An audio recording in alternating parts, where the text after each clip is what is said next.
Yeah. Oh, we are live. Hello. Good evening, everybody, and welcome to the America's Netball Men's Championship 2024 here on the beautiful island of St Kitts and Nevis in the Caribbean. This is game 5 of 7 for the England Thorns as they take on the host nation of St Kitts and Nevis. And to make it even more special, today is a local holiday known as Heroes Day. So what better way to play the host nation than on Heroes Day, watching some of their local heroes take to court. How about that, Taryn? Oh, incredible. What an opportunity to do it on a public holiday. They've got another one coming up as well. I was actually just speaking to one of the local ladies about National Heroes Day and how they celebrate the teachers and, you know, everybody that's involved here. So, yeah, great. And how about you, Lou? A really special occasion, do you think, especially for the host nation? We're going to have a big crowd in tonight. What do you reckon? Yeah, I was going to say that. I think it's going to be really exciting for the lads to play in front of a crowd. I've listened to the St Kitts crowd and they've been amazing, so can't wait for that. Absolutely. And before we get stuck into today's game, let's do a little recap of last night's performance. So it was another confident win for England over Grenada, 55-16, and we saw all 12 players take to the court for England as well. So Taryn Moss, I'm going to come to you first. What did you make of last night's win for England? Oh, I thought it was so good. It was lovely to watch. You know, we've seen the boys perform now, you know, like a few different games, and we've seen them perform differently in each game, and I think it was really nice to see them settle in again, get a bit more of the structure, see those lovely kind of structures set up on the court, the tight defence, and then obviously taking it to goal with good succession at the attacking end of the court as well. So it was thoroughly enjoyable, I thought, as a game to watch. Yeah, and I think from the game before that, which was potentially a little bit scrappy, and I don't think they would have been as happy as they could have been with their performance. It was really nice to see them be so clinical and so structured. Was there anyone in particular last night, Lou, who caught your eye for England? Well, I picked the player of the match, didn't I? I went for Ross. I was struggling between Ross and Rowan, and I actually think their combination was superb. Like, you couldn't fault it. So I think Rowan, I'm really excited to see if he's on in this game. And yeah, he's coming into his own, I think, because he was out for a game. He's coming back in now, so I think that's going to be really exciting to see what he can do. I was chatting to him earlier, and he was talking about he's really excited if he gets on court. He wants to sort of just take off where he left off. He wants to turn to post as much as possible. He really wants to get those shots in. He was talking about working himself, working rotation, but he said obviously you're not going to know what you're going to come up against, so he'll just sort of go with it and see how it goes. So yeah, one to watch, I think, Rowan Weaver tonight. Yeah, very much so. We'll let you know if he is in the starting 7 in just a couple of minutes' time. And what I really love from this England side throughout this tournament is their continual progression. You can really see game on game where they've had a slightly weaker area one game, but the next game they've come out and they've addressed it. And they're just really developing very strongly throughout the tournament. They've now become a really cohesive, gelled unit. Taryn, what are your thoughts on England's development so far? I'd probably absolutely agree with that, really. I think, you know, we know that the coaches having meetings with them each day. They're talking about what they'd like to work on, you know, what they did well, and I think each day you can see a bit of a difference. You can see more of a connection between the lads as well. But I also think, like, you know, one of the things that obviously Lou's just mentioned is that gelling between people like Ross and Rowan, that works so lovely, and we've got that combination which is absolutely nailed down. We've also got very different styles of people who work in the same position. So you've got Lee, for example, who will also work at wing attack but plays a very different type of wing attack to Ross, and I think that's the loveliness of the team, and you can see Sharon utilising all those options in different ways. So yeah, I'd absolutely agree with what you've just said. I think that's a really good point, actually. The variation and the variety and the versatility in this squad in particular is almost unmatched, and this is game 5 of 7 now of the tournament, so unbelievably we're fast approaching the end of the competition. And Lou, with all the heat, the humidity, the training sessions they had before the tournament, the game load, etc., we have spoken about the impact of playing in the Caribbean with such temperatures, but how do you think the boys are going to be feeling at this stage of the competition? Yeah, I think this is probably the hardest part. I think that middle part, they've had 4 games, 3 to go, so it's sort of in the middle. It's now time to really listen to your body, do what you need to do in the warm-up, do what you need to do after the game for recovery. I've got to say, like, they are coming together and doing that recovery together, which is great. And the reason we're seeing some really good sort of combinations and gelling on court is because of what they're doing off the court as well, which is great. Jimmy is really leading that from the front. I was talking to him earlier and he was saying even he hasn't played in a tournament like this where it's been 7 games in 7 days in this heat. So he's sort of, you know, seeing how he's going with this, and he's one of the most experienced players in this Thorns group. So I think they're sort of listening to him really well. I think they're doing a great job. I mean, we're sweating up here and we're not running around the court. So yeah, I think now they really need to just tone it down. They really need to listen to their bodies, and hopefully we'll see some changes and some combinations as we go through the game. And of course, for anyone who's new to netball or new to watching the England Thorns, Jimmy is of course James Thompson-Boston, the England captain, as he is affectionately known as Jimmy.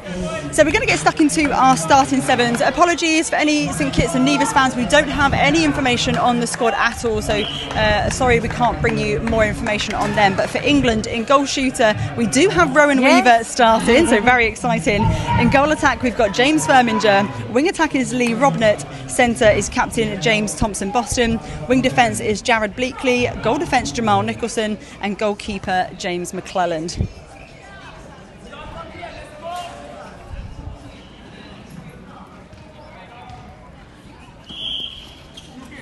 Okay, game's just started. St Kitts first centre pass. Oh no, we've got to take it back. Not both umpires ready there, so we're just going back to the first centre pass. Give them another chance to restart.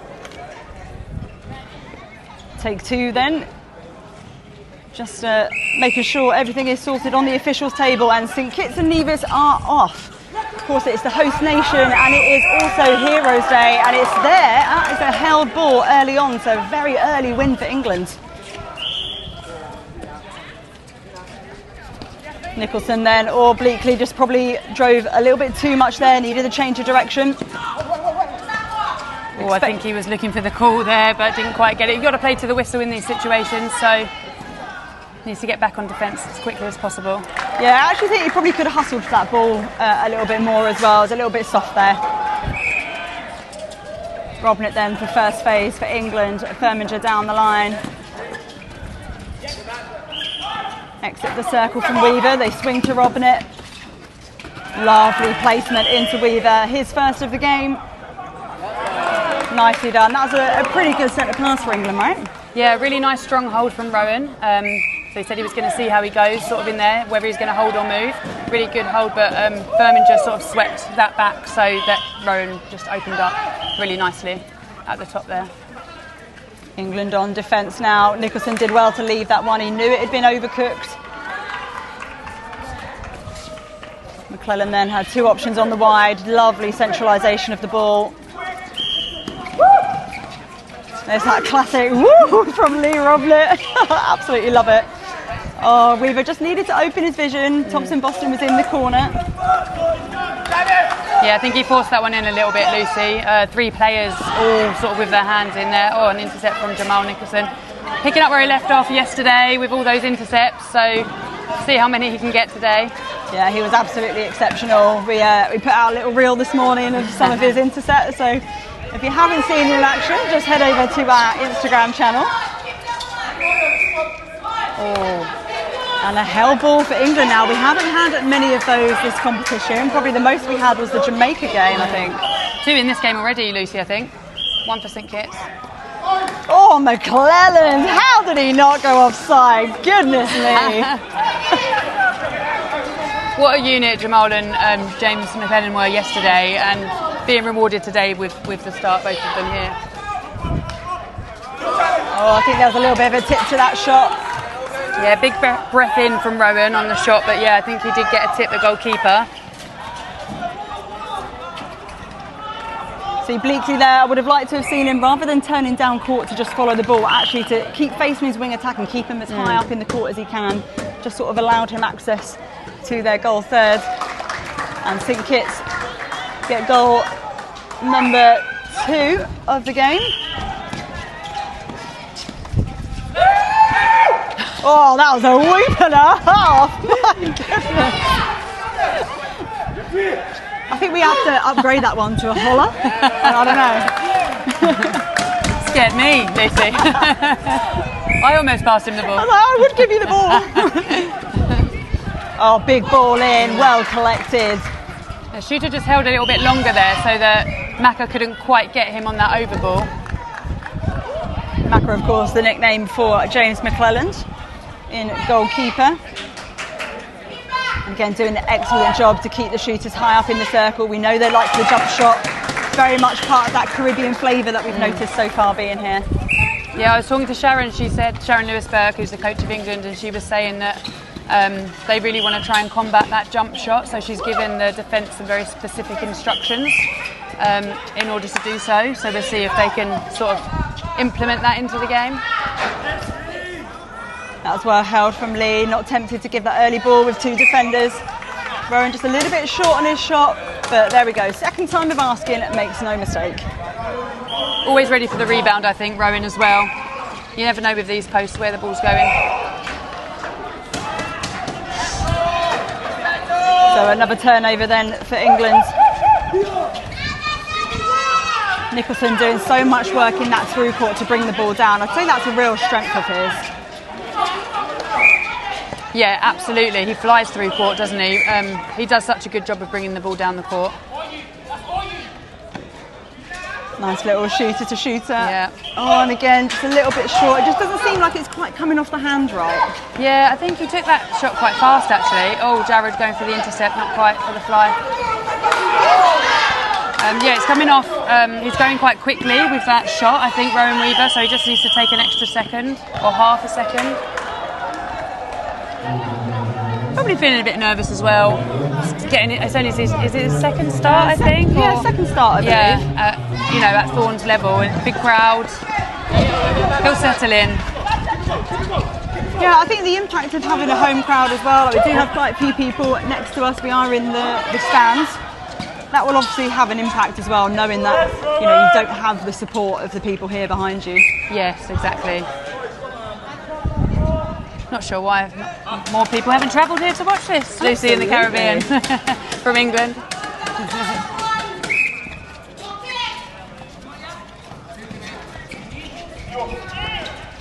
England have done this same passage of play, so using that far side, then swinging over to the third channel for the last sort of 4 centre passes in a row, I think. So St Kitts need to identify that now and see what they can do. Yeah, it seems to be one of the players, either centre or the wing attack, Lee or Jimmy, are sort of on their own entirely in the pocket, so that swing's going over quite easily. Again, well left by Macca, good decision making. There's that centralisation again. The court craft has just improved exponentially for England.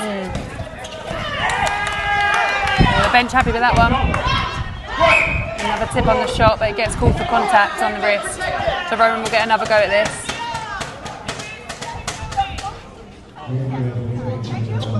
Goalkeeper out of play. Straight up for the rebound. Just needs to flick that wrist. You can hear the bench saying flick your wrist. I think she's actually saying relax the wrist. Relax it, possibly just a little bit tense in his body. Yeah. But it does knock your confidence when you miss a few shots early. He's possibly worrying, am I going to get subbed off? Am I not? But yeah, and he probably just needs the support of his teammates around now, just to calm him, relax him. He can absolutely nail those shots. We've seen it, So it's just settling into that, and hopefully his teammates will help pick him up on that shot, just that final bit.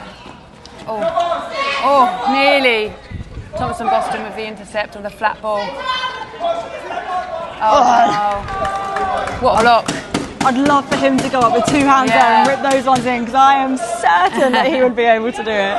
He was sort of edging, wasn't he? Yeah. Not sure when to jump. He got it, but not quite. Couldn't quite pull it in. Yeah. Mid-range shot then for St Kitts. Oh, what a beauty. Lovely shot. Lovely uncontested first phase for England. Oh, good pressure from the wing defence there. I'm not sure if Robin had pulled out the drive or if there wasn't quite enough on that ball, but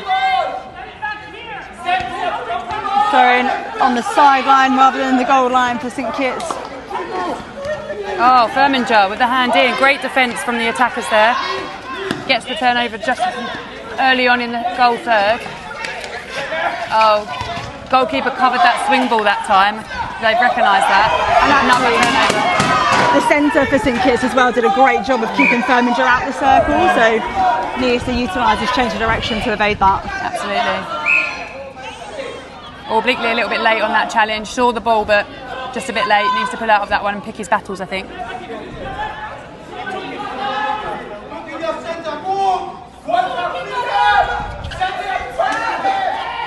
Oh, a little no-look pass to St Kitts. Oh, unlucky. Just hit the top of the post from the outside. I think actually, from what I've seen, the wing attack, who's playing for St Kitts, has been playing in goal attack for a lot of the tournament, and he's moved out to wing attack. I haven't seen this goal attack so much. They're struggling on that last ball in, aren't they, Lucy? Yeah, I think I'd like to see Rowan Weaver just start a little bit closer to post and hold his space nice and strong. I think there's possibly a little bit, trying to do a little bit too much at the moment. Probably trying to overcompensate for a couple of missed shots, but actually just needs to play to his strengths. He is a great holding shooter. Yeah, definitely. And he is highly accurate. Yeah, sometimes it's tempting to be on the move, but oh, what an intercept from Jamal Nicholson again. Oh, I had to have a clap of the hands for that one. That was an absolute beauty. He read that brilliantly. Oh, I was just going to say, if Rowan just rolls out there, and exactly what he did, he must have heard me. Nice patience from England here, and a nice shooter to shoot the ball. James Firminger on his own. Works himself nice and close to the post. Yeah, they opted for the 2-on-1 on Weaver, so clearly identifying that they're wanting to get that ball into him. That's the danger though, isn't it, of having two really accurate shooters, because Firminger can then just come in and sink those shots. Firminger has played a lot of minutes during this tournament so far, so he's looking a little bit tired but doing a great job nonetheless. Nice shot from Rowan Weaver there. Yeah, I feel like he's starting to settle now. That was much better movement from him in the circle, great finish on the shot. I think you're right, Luce. I think he actually moved less. Yeah. And that actually helped him on that shot. Oh, Nicholson again. How does he get a hand to some of these balls? It's just unreal. McClellan then, oh, lovely drive through the middle. That was clearly a set play there. Yeah. Oh. Great vision from Rowan Weaver. Centre just trying to keep Rowan out to not get on that rebound, but Rowan just comes off court and comes back into the circle across the baseline. Good game smarts. Yeah, Firminger with a step back as well. Oh, again, just missed Weaver getting that front position.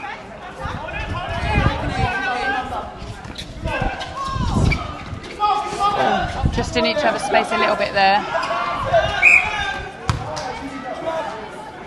So obstruction called, so he'll no doubt take this shot rather than the offload. There we go. So Firminger has had a couple of, I think 2, possibly even 3 full games at wing attack. Goal attack. Yes. But I'm sure he could play wing attack. Yeah, probably. So yeah, do you think there might be a bit of fatigue setting in at some point in this game? I mean, there's got to be, hasn't there? I know he's young, I know he's only 18, but to play that many games and in this heat, I can imagine he's starting to feel it a bit in the legs now. Oh, this is good work from St Kitts. Nice straight line ball. Oh, but just through the hands, a little bit loose there. Oh, they get the back line.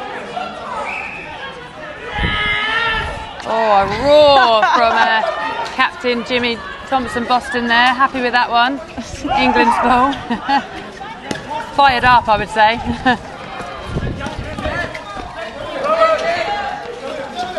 Good rotation from the mid-court actually, working really nicely together. Yeah, it's really interesting to see the defensive switches happening outside the circle.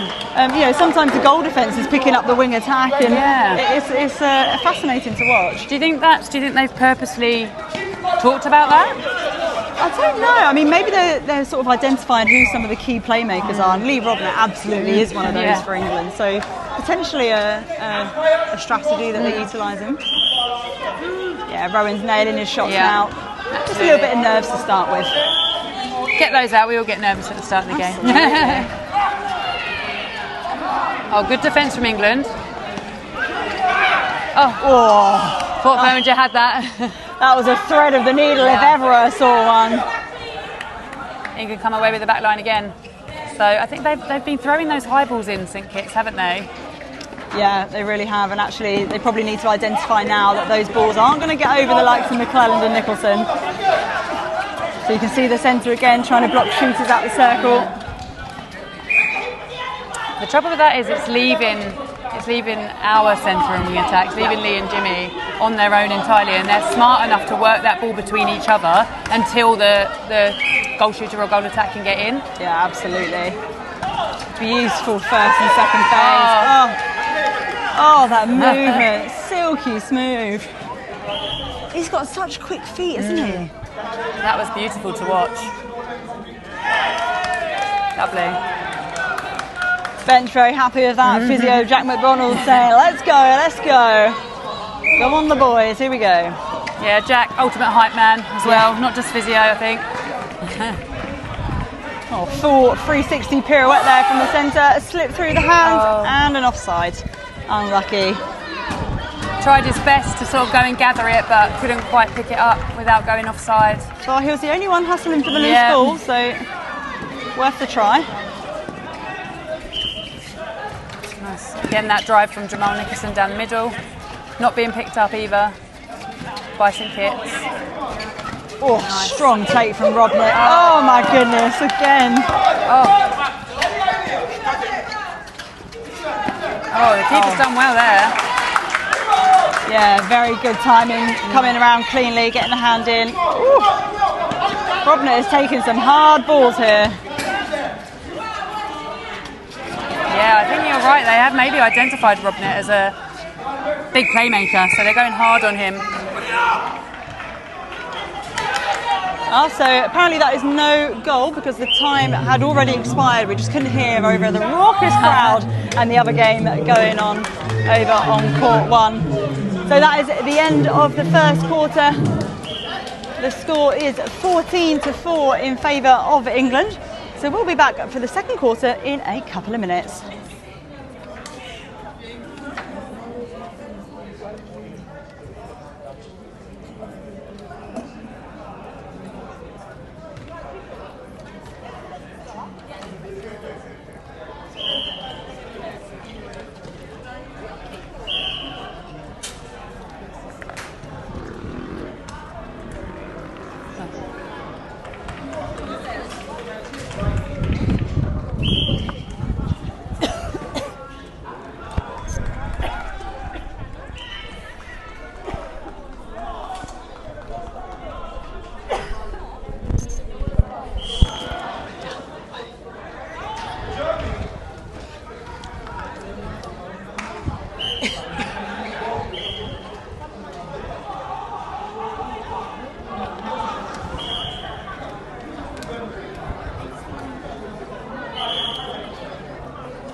Welcome back, everybody, to the second quarter between England and the host nation of St Kitts and Nevis. It is a 10-goal lead currently to England, as we see Robnett take another tough ball on that first phase.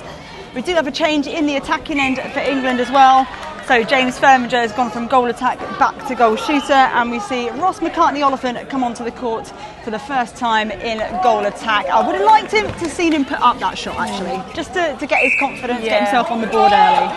Yeah, I'm surprised actually, because I thought Rowan was just coming into his stride in the tail end of that last quarter. We were just saying that in the commentary, weren't we? But you know, when I was talking to Sharon, who spoke, she was saying she does want to try some different combinations today, especially because we're coming to the tail end of the tournament. So they've got 2 tough games coming up, so we can expect to see quite a few rotations. I think as well, loading's probably a consideration as well now. Firminger is really strong on the hold, so maybe she wants to see that from the goal shooter. Try something different, because we haven't really seen that with loads in this tournament, I would say. That was well shut down by the goal defence. He identified Firminger wanted to do with the off the post. He closed off the option. Thompson-Boston, what a challenge.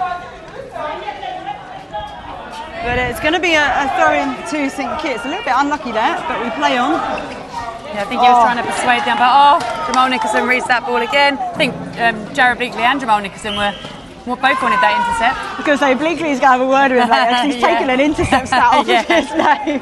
Yeah, look, they're just having a little high five now. Look. He did want that one. He stole it out of his hands. We'll put that down for Jared, shall we? Oh, nice deception. Firminger turning straight to post. A little rock back and sinks it. A la Steph Wood. Yeah, and I've seen James Firminger play quite a lot of goal shooter. As he's sort of played for his club team back home. So I think he's quite an expert in that position. Yeah, contact from the shooter. Had to do what he could, but James McClelland was all over that. Knew exactly where it was going, got in front, 2 hands up to the ball, nothing the shooter could do really. Well, I think that intercept was probably courtesy of the defensive work being done out in front of him. There wasn't a single ball side option from St Kitts, no one driving towards the ball. So easy pickings for someone like McClelland.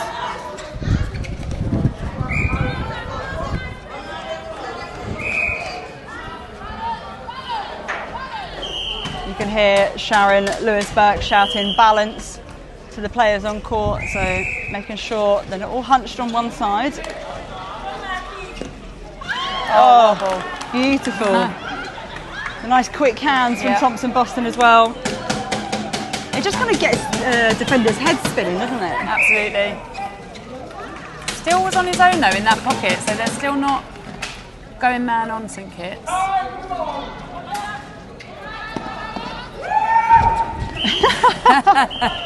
don't know if you can hear that from home, but there's another pretty impressive whoop from Lee Robnett. The flat ball nearly. But again, all that lateral movement, anytime they try and get depth, they just pick off the ball. Attack are working really hard on their defence as well. If they miss a shot or a rebound or something goes not their way, they're sort of getting back on defence straight away. But it's just what you want, isn't it, from your attacking unit? Yeah, you can't really ask for much more than that, to be honest. Oh, that was a better ball.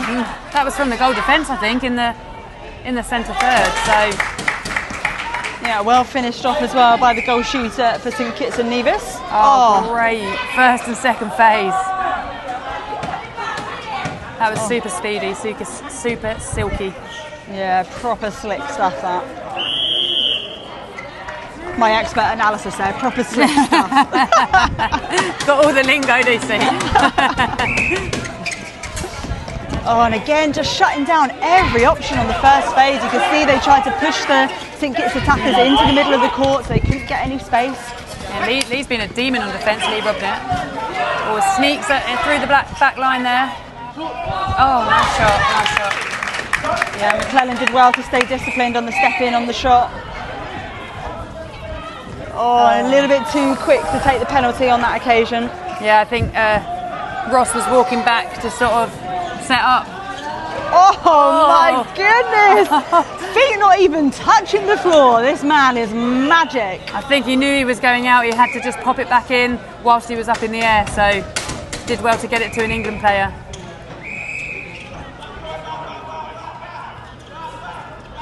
So umpire just having a little word with the goalkeeper. I don't think any warnings or anything were given out just then. So we see some beautiful movement from Firminger, who pops goal number 23 on the board for England.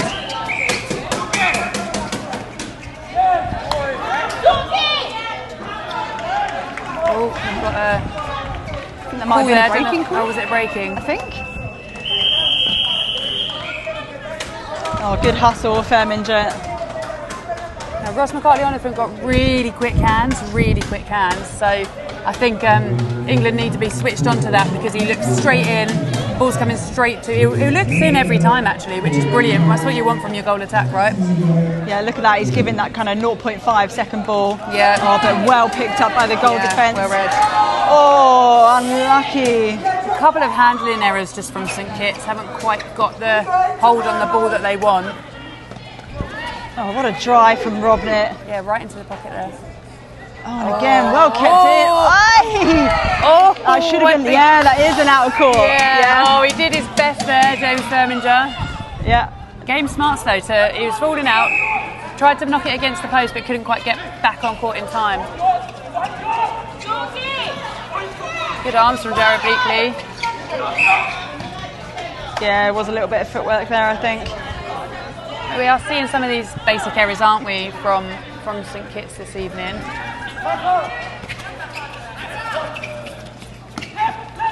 Oh, actually, I think that was footwork from Jimmy. Oh, really? Oh, possibly. He's gonna hate me for that one. I called him out yesterday. I said I would have given the contact against him, and he called me out. He wasn't happy, so you watch out, Lucy. Oh, through the legs. Oh. Yeah, that just went out of court there. Good try from the goal attack to keep it in. Just a bit scrappy, wasn't it? Just needed to settle. Someone needed to just hold the ball, give everyone a second to set up. And I think sometimes they're probably just playing a bit too quick for their own good. Like, obviously speed can be a great advantage to you when it's controlled, but I think the speed they have at the moment is just a little bit uncontrolled, and so it is a bit costly for them. So both defence dropped back on James Firminger then. So Ross worked himself in, but he was still able to get the ball. He sort of peeled off the defence with his shuffle shot, and then popped the ball to James Firminger anyway. Oh, Nicholson! Oh. Talk about airtime! And the squat on the land as well. Oh, my legs are aching just watching that. We're seeing some of that same style though, aren't we? From the Caribbean nations. Yeah, I completely agree. A lot of aerial balls, so like when you're feeding the circle, potentially that's not the best when you're coming up against defence like McClelland and Nicholson. Yeah, absolutely. But yeah, very quick, very aerial. They're very good on the contest. They can really challenge those aerial balls, but yeah, a lot of lost possession, I would say. Lee just resetting there. They do that so well, Lee and Jimmy. Wing attack centre, just reset, one clears out, the other one comes, punches through the middle to take the ball. Nice touch from Ross there. Again, that defensive setup is so clear. You can see those two distinct lines going down the middle channel and the far channel. Yeah, we saw that yesterday, didn't we, in the game. Oh, and it pays off. What have we got? I think it might have been a footwork or... Yeah, that accumulative pressure, even without having to touch the ball. And well finished off by Firminger. That's number 27 now for England. Oh, a bit of confusion here about the changes. So it looks like McClelland's going into wing defence and Taiwo Alou struggling to put, he's got his bib on upside down, but he comes into goalkeeper. So yeah, lucky not to get called for taking a bit too long on that change. Those bench were shouting, hurry up, hurry up. Oh, footwork call from the goal shooter there. So just setting the penalty where it happened, or the free pass, should I say. Oh, an offensive contact there. Robnet not looking very happy, hands on hips. Yeah, not best pleased with that one at all. I didn't see that. I didn't see what happened. I wasn't looking. So maybe a bit of argy-bargy. Straight back on defence, so he'll be gunning for this ball now, knowingly. Yeah, look at him go already. Yeah. Oh, Maka, those big rangy arms causing nuisance. Just needs to work his feet round on that one. So penalty then for St Kitts, the wing attack. Oh, just a wayward pass. Ali saw it, will come out. Maybe that put a bit of fear into them. Some really good communication from England. Here Maka saying, yeah, middle, coming down the middle of the court. Yeah, you nice can swing. See all the finger pointing, all the direction being given. And I think each player stepping up and taking ownership and leadership themselves. They're not relying on Jimmy as captain to dictate play or to direct anything. They're all sort of really stepping up in their respective bibs. Yeah, that's been nice to see actually, because like we were saying yesterday, if Jimmy is off the court, then you need to see who's going to come around and step up in that leadership position. But like you say, everyone is really dictating and feeling confident to do that. So Robnet then with even more fire in the belly than usual. McCartney Oliphant working his way closer to the goal. Lovely shot. Nice and high. Nothing but net. Oh, another handling error there, just through the hands of the goal attack. Yeah, the easiest pick-up Nicholson's ever going to get there. Fell into his hands. Yeah. I'd like to just see McCartney Oliphant get himself into that circle a little bit quicker. I feel like he needs to play himself in a little bit more, get stuck in, takes a bit more of the shooting load. Yeah. I'm right on cue. I think that was a commentator's curse there. Sorry, Ross. Yeah. I think playing wing attack, goal attack, it's that balance, isn't it? Because obviously when he's in wing attack, feeding that ball into the circle, but now he's in goal attack, like you say, just needs to turn to post a little bit more. However, we don't know what he's been told to do. Yeah, absolutely. Oh my goodness. Yeah, good job from Nicholson, just helping the goal attack up. That was quite a heavy contact, but I think it was actually a slip of the foot. A couple of people have slipped down here actually, so just need to be careful of that. I just missed a little toe. Oh, lovely stretch there from Jamal. Shooter stepped, so within his rights to stay where he is, Jamal Nicholson on that. But to be able to shoot over that as well, off on 1 foot, I mean, that is so impressive. Really tough. So a change in wing defence then for St Kitts and Nevis, and a little slip through the hands from McCartney Oliphant. It is the replay ball.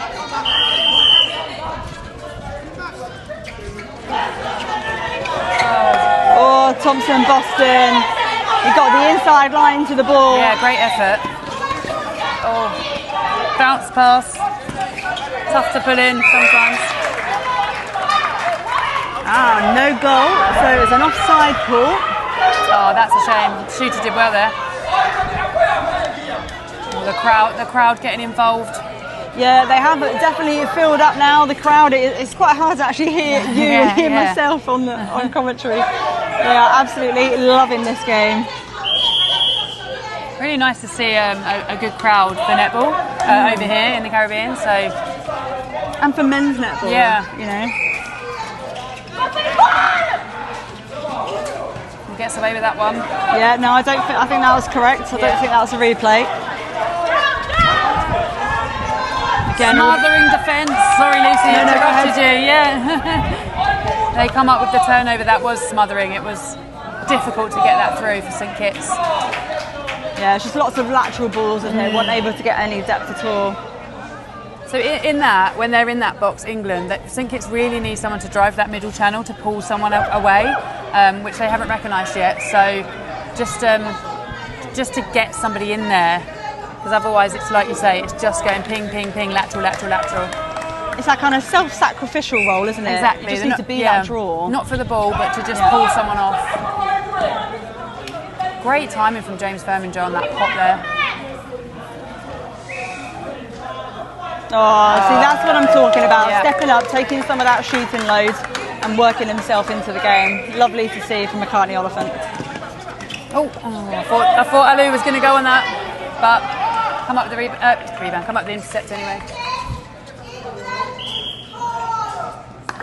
Yeah, they're sort of leaving McCartney Oliphant on his own now. Yeah, really trying to shut Furminger out of the game, but right on cue, he comes up with the intercept. He says, "You better be worrying about me, thank you very much." That was a great impression, Lucy. Well, I wasn't going to try a Scottish accent live on air because I'll get crucified. Let's reset again. You see that change from Jimmy and Lee coming through. James trying to hold nice and strong, but they don't want to give him the ball. He's got the offer there. Ross goes for the shot. Oh, he gets called. I think the keeper there is getting called out of play, so he'll get another chance. Will he dish this off? Yep, he dishes it off to James Furminger, who's nice and close to the post. Yeah, makes no mistake. St Kitts then for their centre, aiming to get goal number 8. Oh, look at the speed at which the penalty's taken. You can see why. Just a couple of seconds left on the clock. And that is that. The first half is done and dusted. It is 34-7 in favour of the England Thorns. We're going to move the camera now. We're going to hand over to Ryan Allen, the president. Not Alan Ryan, as I said yesterday. Apologies. I definitely heard about that one today. And we're just going to hand over to him shortly so you can get a few from the bench whilst listening to our dulcet tones. So Lou, before we bring Taryn Moss, who's very kindly been operating our camera for us, before we bring her into the conversation, there's Ryan Allen, not Alan Ryan. So yeah, Lou, what have you made of the game so far? Yeah, I've been really impressed. I think it has, before we've seen it be a bit scrappy, especially sometimes when there's quite a lot of basic errors, it's hard to then bring that back, settle. But I think the lads are doing a really good job of doing that, and they're working so well together as a unit. It's really nice to see some different combinations, see how that works. So that's nice. We've had some changes. Alou's come on, done a good job. Nice to see Ross in the shooting circle. And those combinations going. I think they're settling. Again, when I was talking to Sharon, she was saying that she wants to see an injection of energy. So she is making those changes so that she can see that, but to try and keep the consistency. And I think we have seen that. So obviously their team talks are working. Yeah, I couldn't agree more. And I'm going to welcome Taryn Moss back onto the mic. Thank you so much for operating our camera so beautifully. What have you made of the game from behind the camera? It's certainly tidied up from the first quarter to the second quarter. Not to say that there wasn't some good netball in the first, there certainly was, but the second quarter definitely looked much better. Obviously, given all of the players confidence as well, and I think we've commented a couple of times, especially over the last few days, about those lineups in defence when it's coming from there. If they've got a back line and it's coming up to their attacking side and our defensive structure, but not sure we saw that as quickly get into place in the first quarter, but we definitely saw it solidified again in that second quarter. So yeah, I think as a coach, Sharon should be happy with what she's just seen, and obviously the scoreline definitely reflects that as well.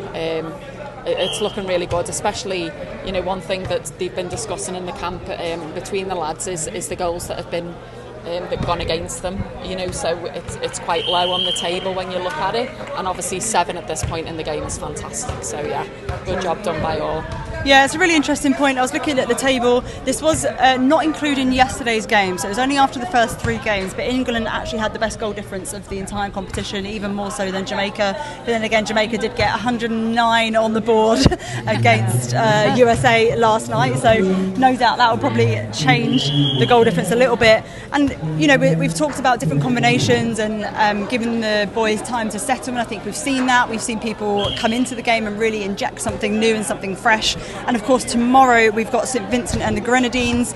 I think the shooting end for them is going to be a particular strength, so we'll talk a little bit more about how they can combat that in a moment. But then the last game for us for England is Trinidad and Tobago, which is going to be in Nevis, and that's arguably, or it's been predicted to be the second hardest game for England after Jamaica. So how do you think preparations are going to go for the game against St Vincent's and the Grenadines, and then for Trinidad and Tobago, Lou?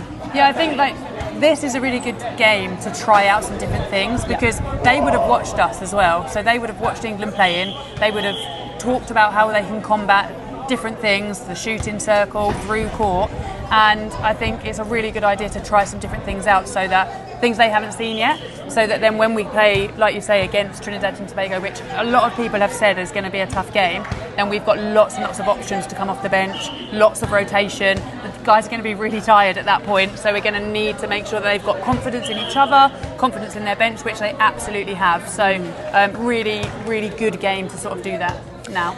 And I think from a coaching perspective, we have seen one wild card so far this tournament, which was James McClelland being used into goal shooter.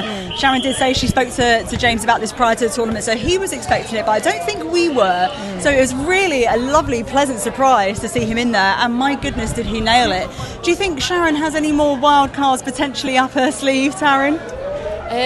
I think the wildest thing I could predict is putting me in at centre. I don't think that's going to happen. Well, fingers crossed that's not going to happen. But I'm not sure really. Obviously, Sharon's a bit of a maverick with some of her choices, which is, is always an exciting thing to watch as a netball fan, never mind anything else. So yeah, we'll just have to kind of wait and see, because I don't think anyone can really predict what might happen. But yeah, it'll be good to see if there's anything new. Yeah, honestly, I'm so excited. I think Sharon as well, we don't really talk about the coaching bench enough, I don't think. She's really strong in her leadership, and she gives such clear direction. She is quite direct, and I think the players really appreciate just, no fluff, no softening around the edges. It's just straight to the point. Do you think the boys respond well to that? Absolutely. I've been trying to listen in to a couple of the team talks, and she really knows what she wants to say, and she gets that across.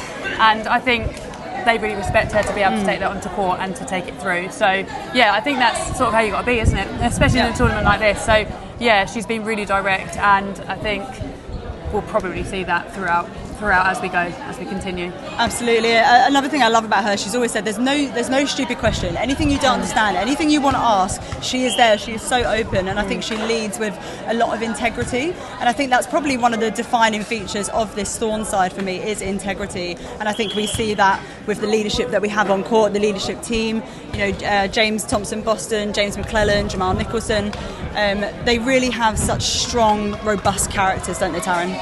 Yeah, absolutely, yeah. They work really together as a team, like Lou mentioned it at the start, where they've been connecting off the court as well as on the court, so they'll go off together, have a little chat, whilst they're doing the cool downs and stuff in the pool. They make sure that they reconnect before and after a game, and make sure that they're on the same page, and then if there's any messages that they need to then communicate, to Sharon and Nigel, then that's done in that kind of way. It's very much a team effort in all ways, and it's a very open discussion, I think, between the five of them. Yeah, absolutely. And Nigel's one we don't speak about very often either. He, of course, did make his debut for the Thorns a couple of days ago. He is here as a travelling player coach, and a really smart netball brain in terms of strategic thinking. I think he brings a lot to the table for the England Thorns. I think he's had a really positive impact on the playing group.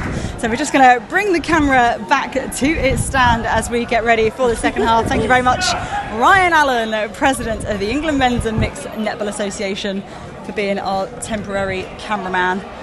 Just have a little twizzle of the stick while we get it back into the tripod as the boys make their way back onto court. So Lou, talk us through any potential changes for England that we can spot here. Okay, so it looks like we've got Joel Taylor come on at goal shooter, so Firminger having a well-deserved rest.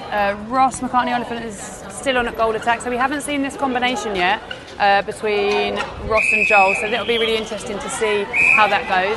Both very smart players. Ross, a fast player. Joel, a really, really smart player. So works really hard, Joel, at facilitating his other shooting partner. So we'll get to see Ross brought into the game by Joel here as well, I think. I know they've been working hard on some of those rotations. Oh, a bit of a contact there. So determined to get that ball back for England. We're just going to do a little switcheroo of the mics here. I'm going to wave goodbye to Lou Grainger, who's going to operate our camera for us, and we're going to welcome Taryn Moss onto the mic now that we are all sorted on the camera. Welcome, Taryn. How you doing? Thank you. Yeah, good. Thank you. Just a bit panicked about getting the camera set back up, but you know, we deal with these technicalities at times. Lovely, strong start there, I can see. Back over to St Kitts. Oh, just a little bit of a fumble of the ball in the pocket for the centre. It's unfortunate for them. Strong drive from Nicholson. Thompson Boston centralises via James McClelland. Taylor high up in the circle. Want to get himself closer. There he is. I think we were just throwing the ball just a touch short, I think, all the way up court then. So, you know, sometimes I think when you've had a bit of a chunk of time off and then you come back on, you just need to tighten up a little bit again. I've noticed this a couple of times, especially going into the third quarter. Don't know if it's the length of time of the break, but just a slight miscommunication there between Robner and Taylor. And we luckily monopolised on that because I think the ball just got away from the St Kitts defenders. So Taylor then off on 1 foot. It's a confident shot from him, and he is a real confidence player, Taylor, isn't he? He absolutely is. He absolutely is. He's such a lovely shooter to watch. I think most shooters can be a bit like that. Obviously, there's a lot of pressure in that position. You know, you're there to do kind of one job. You know, the goal attacker, you could argue, is there to kind of facilitate the ball as well. Whereas a shooter, you know, that, you know, it's written in the title really. So I think, you know, once you've got your first one in, it's a bit of a relief off everything immediately, and then obviously you can kind of crack on with it. And then, as we've seen before, if you do miss one, you just have to recenter yourself and get back into it. So the wind's just picking up a little bit here, so I don't know if that's the mic is picking that up a bit, but it's a welcome break for us. But I'm not sure the microphones are thinking the same thing. Probably doesn't make for good listening, but yeah, hopefully not too breezy for all of you at home. Good work. So go ahead. I just wanted to comment on the defenders really for St Kitts. I feel like they're putting so much pressure on, and actually it's a very physical game. But for me, I feel like their distance hasn't been getting called as much. I feel like they've been really quite close. But obviously we've seen it being called a couple of times already in this quarter, so I wonder if a word was maybe had between the umpires, and there's always a third official sitting there kind of reviewing things. So yeah, we do have a plethora of international assessors here as well, so constantly providing feedback.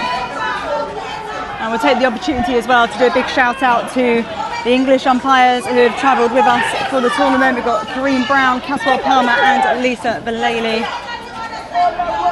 McCartney Oliphant then, overcooked, but obstruction called on the second jump. The St Kitts crowd are getting really rowdy behind us. It's nice to see so many supporters out for them, but they are right behind us, and we've got them all shouting for the St Kitts team. Getting very physical now. I wonder if the St Kitts team are getting a little frustrated with, you know, some of the play. So although they do have a turnover now. Yeah, it feels like it's stepped up a notch, doesn't it? To see a turnover. Oh, this time just thrown away by St Kitts, just over that sideline.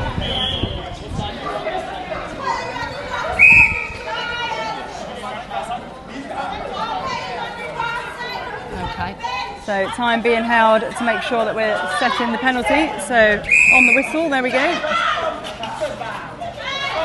Oh, lovely quick 1-2 from McCartney Oliphant into a high shooting percentage position. That's the beauty, I think, of the goal attack, wing attack position, isn't it? You know, we saw Ross perform very strongly yesterday as a wing attack, and, you know, facilitating that ball in, but also being able to kind of move himself around the circle, you know, as an additional skill is really great to see. I don't know about you, but suddenly the light just seems to have dropped quite quickly. Is possibly a little bit darker down that goal end now, as we see the goal attack take a bit of a tumble for St Kitts. Yeah, it does. It feels like it's gone dark really quickly. Yeah, the clouds have certainly come over. And we have had a couple of games postponed due to rain and cancelled due to rain. But luckily, because of the heat and the humidity, lovely goal there from Ross. Because of the heat and the humidity, the courts dry out really quickly. So, that is very unlucky. I don't think McCartney Oliphant really touched the goal defence there, but got to play to what's called. Great defensive pressure there from Taylor. Picking up 3 of the players there, I think, to try and put that pressure on the pass going over. Well taken by the wing attack in the pocket. Goal shooter then for St Kitts. Lovely, confident shot from him. He's actually one of the players in the Caribbean that I've seen doing a very traditional netball style shot. A lot of them do the jump shots or do a bit of a basketball style shot. I was speaking to one of our liaisons before, and she was saying a lot of the players, they always start in basketball and move over into netball, so obviously that transferable skill set, but it gives them a different type of shot, whereas the goal shooter stands up very tall, you were very traditional netball style. It was interesting, I was just watching Lee Robnett in that little passage. He was doing a lot of work to try and get rid of his wing defence, but then actually identified I'm moving too much, and then decided to hold on circle edge to allow the space for McCartney Oliphant and Taylor to work the circle. So really good game smarts from him. A little hand in from the centre. It's going to be an England throw-in. Nutmeg for the umpire. Great hold there from Lee. This wing defence is really putting a lot of physical pressure on Lee, but Lee is so strong he's able to hold him off and kind of do a bit of a fake then. Centre then for St Kitts. Yeah, just struggling with the 3 foot mark, aren't they? Trying to get over the big arm. England are quite a big team, really, quite tall. Yes, I know. Yeah, they are quite a tall team. Yeah, well left by Alou. Haven't spoken much about him so far this game, but I think he's not really had much opportunity to shine because there are balls being won so early down the court. That's it. I think there has been a lot of turnover in the middle of the court, and obviously we give credit to our players, but I think it's been a couple of unforced errors from the St Kitts team as well that have resulted in those turnovers. And I heard yourself and Lou discussing these, long kind of lobs across the channels, and they don't seem to be adapting to anything. They're not kind of driving forward onto the ball, which I think probably would stand them in better stead, to move that ball further up. Yeah, I agree. Very keen observation there, Taryn, as England just wait for the wing defence to get his bib sorted.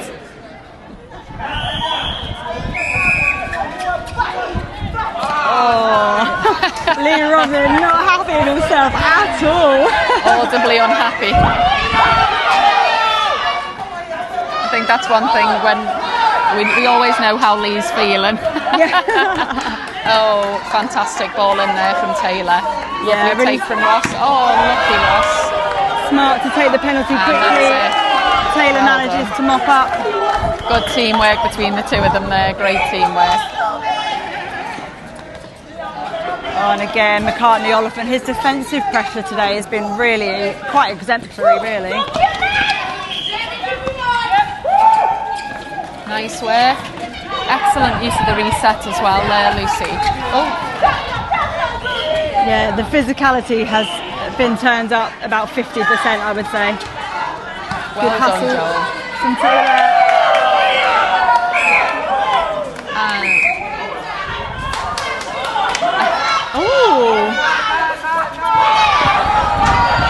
And straight away. Picks that ball straight up. McCartney Oliphant then to Robnett. Yeah, definite obstruction called. Taylor from mid-range on one leg. Big pot, that's in. Stunning. Absolutely stunning.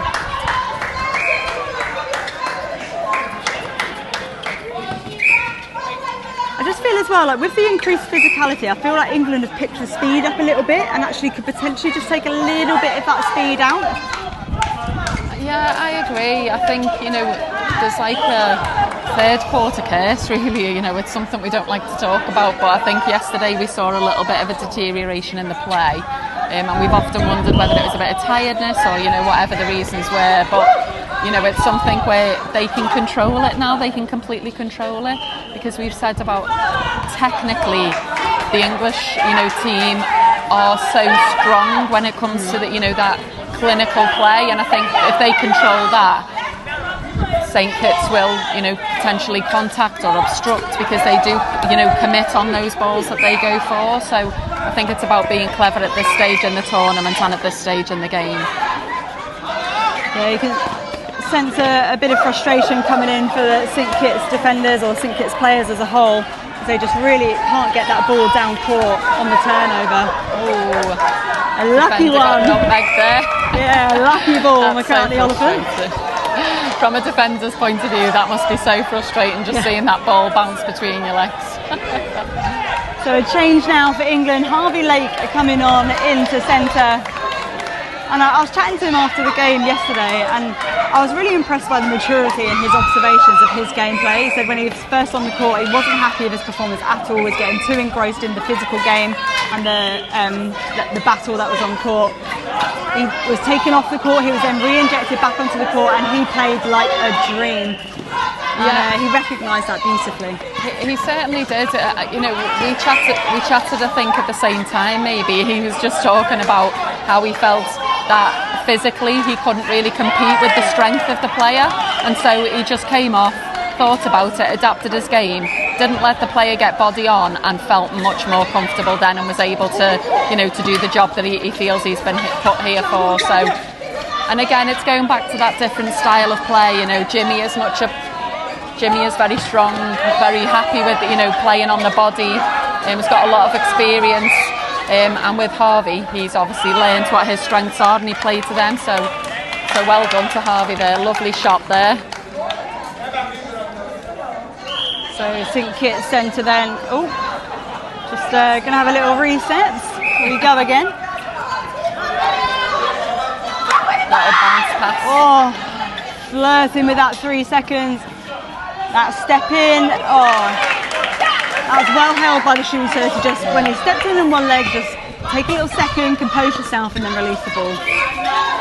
Not seeing Jamal do any jump defences at the moment, so maybe we'll see one of them pop in. Yeah, quite possibly.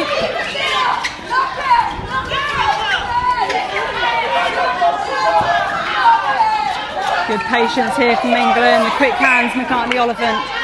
Obstruction called high up in the circle though. Taylor, quick offload. And there's the goal. Number 50, the big 5-0 for England. Oh, excellent. Really clever play from Joel Taylor there, I think. You know, he's keeping that goalkeeper moving, and, you know, still in? Oh, unlucky. I thought that was still in court for my liking, but McClellan had to release that though, he was off balance. Lee Robnett! Well done. Oh, fantastic fight for that ball. My goodness, that zonal defence, they just cannot do a thing about it. And the hustle for the ball. Nobody wants to, you know, once they've lost it, they don't want to let it go back up. They want that opportunity again. So. Oh, the lovely sidestep from McCartney Oliphant. He's really found his stride now. St Kitts then on the attack. Oh, that was a nice second phase, but just couldn't quite collect the ball. That was a really lovely idea, though. Oh, they keep possession somehow. Yeah. A little bit questionable one there, but we move. I'm just looking at James McClellan there against this wing attack. There's quite a height difference there. Oh, so gosh, there is. He's obviously just got an option as soon as he gets the ball, get those big arms over that player and put that pressure on.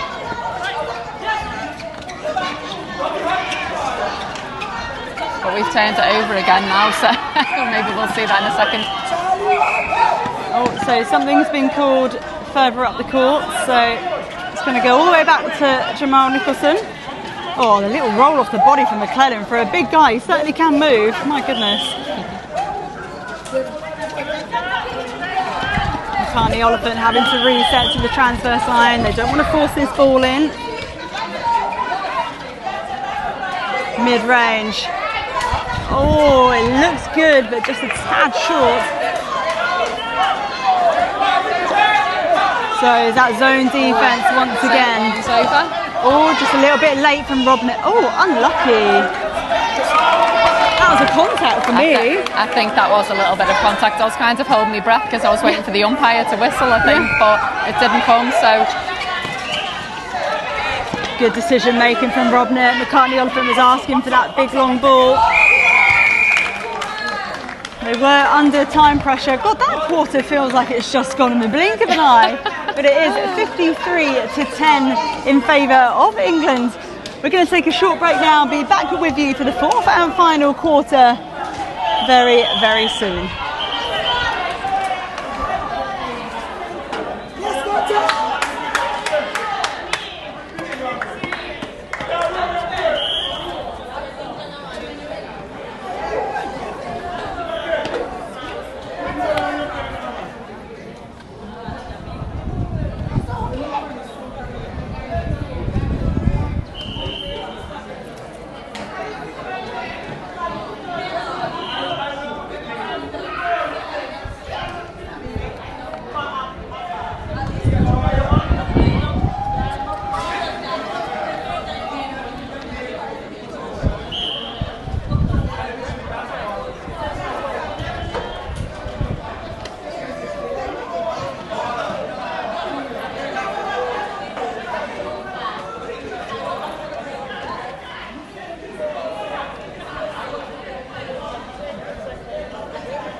Welcome back everybody to the fourth and final quarter here between England and the host nation of St Kitts and Nevis.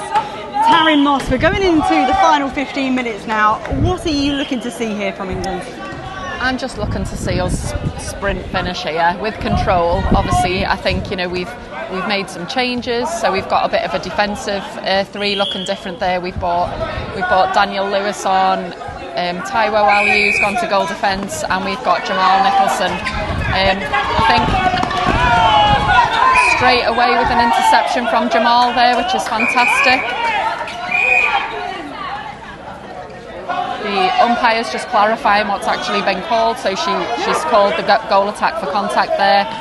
So that ball's coming nicely up the court from the defensive end. This is the first full quarter, I think, that James McClelland hasn't started. So we're not going to have... Oh, some lights have just gone off. We're not going to have James McClelland's long arms of the law to do anything in the middle. But that's okay. We seem to have made a really strong start without him anyway, so that's fantastic. Yeah, I think of everyone, he's probably one of the most deserving of a rest. He has really put in a shift across all 3 defensive positions in this tournament. Oh, a hell ball for England there. That was about 2.87 seconds to me, I think. Who's counting, eh? Yeah.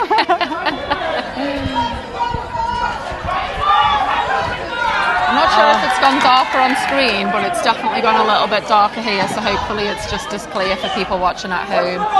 Yeah, I am squinting a little bit now. I need to get my old glasses out. Oh, Joel Taylor. So close, and the slip through hands picked up by Harvey Lake. Oh, all the lights are going out now. I imagine we're going to have a break in play here because it's definitely too dark on the court. So yeah, we are going to pause just while we sort the lights out because it absolutely has just gone very, very dark very quickly. Just trying to have a little look around and see which lights it is that have gone off. So definitely spot. There's some bigger spotlights over the other court, but it looks like the same ones here have gone out as well, just above us. Well, while we sort out the light situation, Taryn, what did you make? We only saw a couple of minutes of that quarter, but I think it was quite a fast start for England, but we did have a couple of turnovers. We did.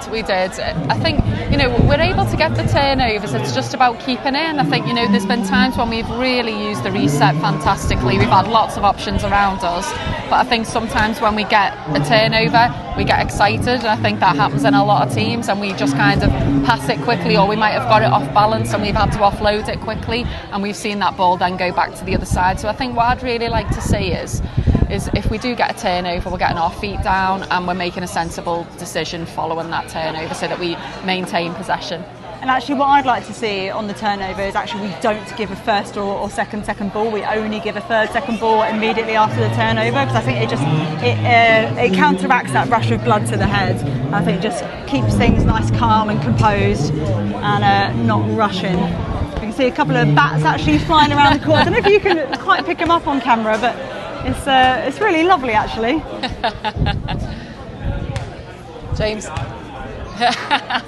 James is blaming the fact that it's dark that he missed that first shot then. So. Oh, there we go. There we go. He's always got a reason for us shooters, right.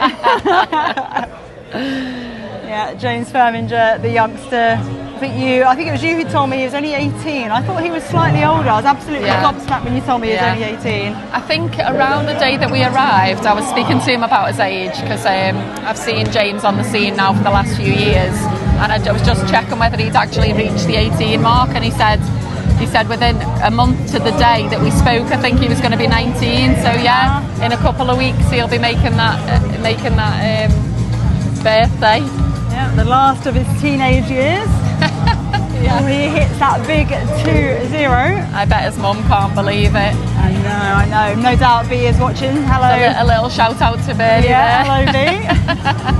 Do let us know if you are tuning in live. Hopefully you are able to watch this live. We have had some Wi-Fi difficulties while we're here, so we have had to upload some of our games after the fact.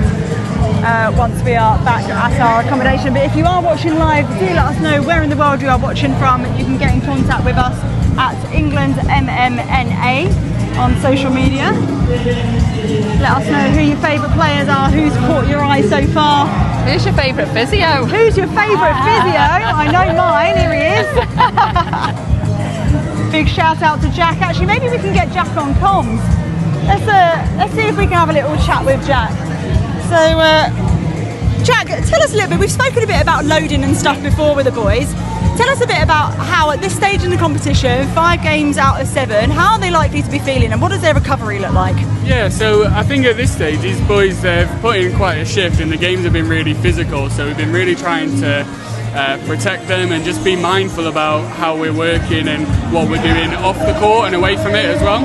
So the recoveries really look like doing a lot of pull, mobility work, but really getting the basics right, so making sure they're getting the food in, making sure they're rehydrating and getting the sleep in. As long as we've got those 3 fundamentals, we know that we're setting them up really well. And we're quite lucky, this group of lads are really sticking to the task on and off the court and following our advice, and I think it's showing that the boys just keep going and performing as they are today.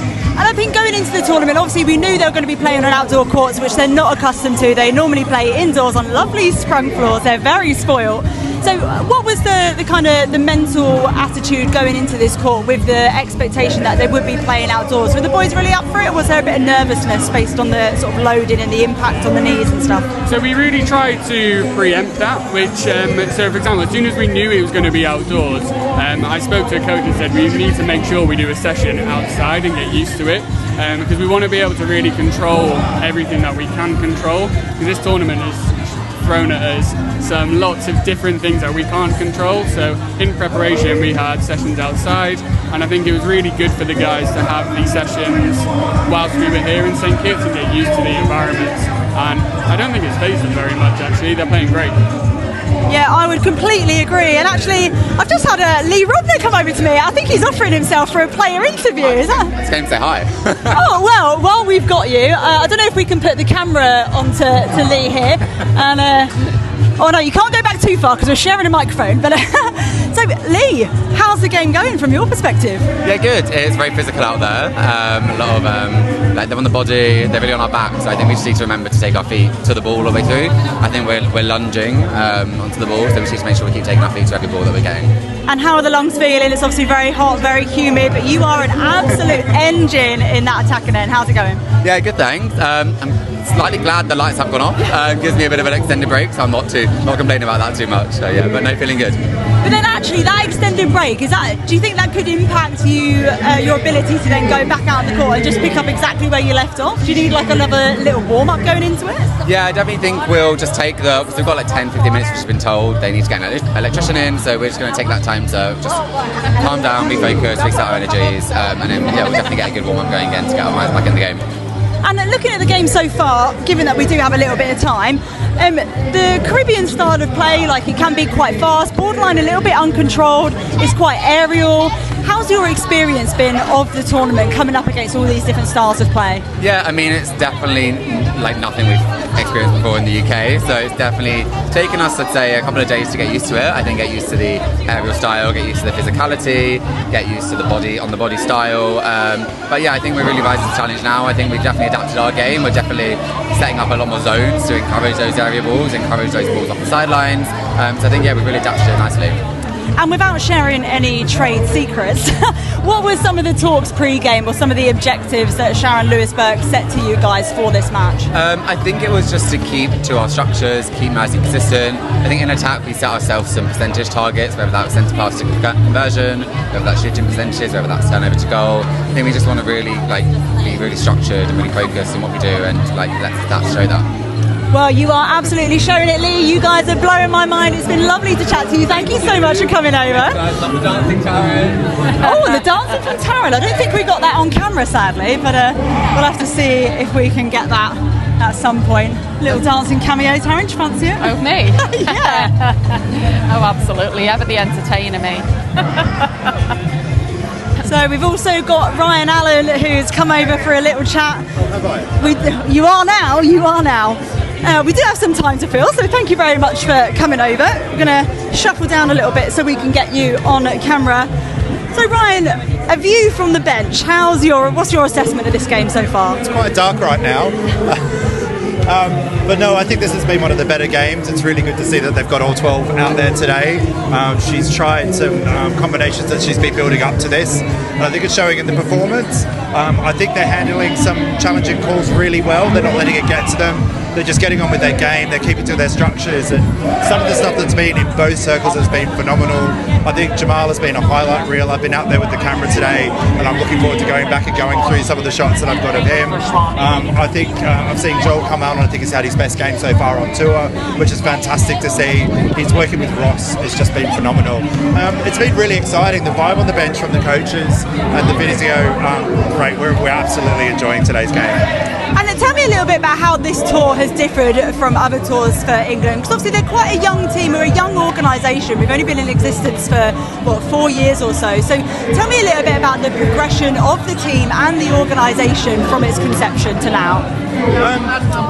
So Ebner have only been around for 4 years, and it was initially started to because there was a men's and mixed World Cup that was supposed to be in Perth in 2021, which is why we formed to actually select the England squad to compete in that. And so on board of that is everything else that's happened with Ebner. It's been nationals, it's been the growth of the clubs around the country. But from an England perspective, we've gone from doing those initial trials just coming out of COVID to going to Australia and New Zealand, which was probably such a big opportunity so early on. We were really lucky and privileged to have that opportunity to play against the 2 best teams in the world and also to be included in Fast 5. So I think we got some incredible experiences early on, but it also let us realise how far we needed to go on our journey to further develop and grow the sport within England. Obviously, Australia at the pinnacle, they are the benchmark of men's netball in the world. New Zealand just not too far behind them at all, and it was been incredible to actually be playing against both of them. But we were able to come back. We tried to identify who would be another nation that would be really competitive and that would push the Thorns, and which we thought was Jamaica. And obviously we had Jamaica over in 2022 for us in a 3-game test series, and again, which was absolutely phenomenal. A lot was learned. We obviously didn't win any of the games in the series, but we grew into it. We grew into each game, and the lessons learned from there we've then taken onto this tour. We've selected different players who had a different balance. We've introduced a lot of new players, some from the Trailblazer programs and the younger players. We saw this as an incredible opportunity to give them exposure to international men's netball against some different nations, and what better opportunity to come out here and play against 7 other men's netballing nations. And we have seen some real differences in the style of play as well, which I think is just so invaluable to the Thorns to be able to test themselves, test different combinations, see how they match up to these different styles. And without giving away anything that you're potentially not allowed to, is there anything you can share with us about what's in the pipeline for the Thorns in terms of potential upcoming fixture? I have a feeling you might not be allowed to say this. There's probably we're always working on things. So ideally, we would love to do a home series every other year. So 2025, we are hoping to do a home series, and we have sent out invites. We're still working out the details of that, but we're really looking forward to hopefully hosting 1, maybe 2 teams next year, and then we will also look to be doing an international team the following year after that as well. What that is at the moment, we're not quite sure, but we've got quite a lot of options. The game is growing immensely internationally, and there's so many opportunities. I've been really impressed with the likes of Trinidad and Tobago here. Obviously Jamaica again. We've got a bit of a rivalry going now. We got a lot closer to them this time with only 3 goals being in the game. All the boys want to crack at that. There's a lot of Thorns that are at home that aren't on this tour. They also want to have a crack at that as well. So we absolutely will be looking to play Jamaica again in a series. Whether that's next year or the year after is still to be determined, but the sooner the better as far as I'm concerned. We know Jamaica wants it. We want it as well. We're both pushing each other in it, and it kind of it replicates what the Roses are doing. They've obviously got a 4-year test series where they play two in England and 2 in Jamaica over the next 4 years, starting this year, and we would love to replicate that as well. I think we're supporting those 2 nations to improve their rankings and to improve their level. The same way that Australia and New Zealand have been playing each other for years, we needed to find a nation that we could compete with, and I think Jamaica's that one for us. And it would be remiss of me as a board member for the England Men's and Mixed Netball Association not to mention about the fact that these players are self-funded. They are here at their own expense. If there was a word that you could say on air to any potential sponsors looking to get involved, what would that be? This is a phenomenal opportunity for any sponsors out there to get involved at the early stages, and we still are in our early and growth stages. The potential for someone to come on board and really make an impact and show a difference. You know, they could then say that they've helped grow and develop the sport in England and internationally. You know, the support, even minimal support, would go a long way to helping these guys. Obviously, we would love a major sponsor and a major partner to be with us. But yeah, look, we're open to conversations. Please do get in touch at any time, because we need all the help we can get at the moment. Like you said, this is fully player funded. You know, let's be honest here. There are some players that were unable to come on tour because they couldn't afford it, and that's really unfortunate. You know, that doesn't take anything away from the 12 that are here. Absolutely not.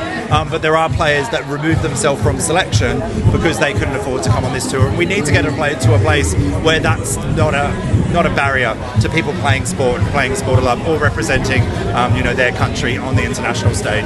And actually, we've seen that from the Kelpies, the men's Australian team. They've released the Kelpies campaign recently to try and stop these player-funded tours and make them a thing of the past. I mean, I think that campaign is commendable. Oh, absolutely. And look, you know, the Kelpies, or they've most recently been called the Kelpies, but the Australian men's team have been doing this a lot longer than we have.